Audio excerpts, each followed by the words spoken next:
Jenazah Deden Maulana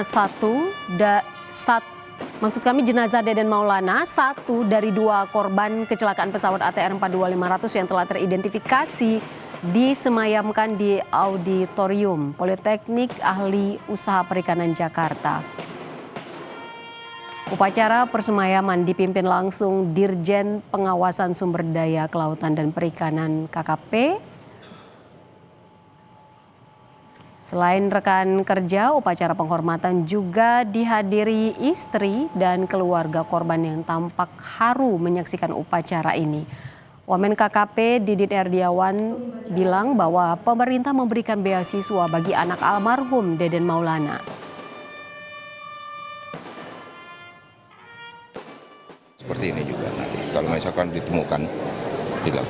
dilakukan upacara, itu kita penghargaan kepada mereka tugas berat kok. Ya. Gitu. Keluarga tadi sudah disebutkan Pak ya, nanti akan dapatkan beasiswa. Semua udah lengkap sesuai apa yang diutarakan tadi Pak Dirjen. Ya, Pak Dirjen sudah mengutarakan itu dan itu sudah menjadi hak-haknya mereka semua. Ya.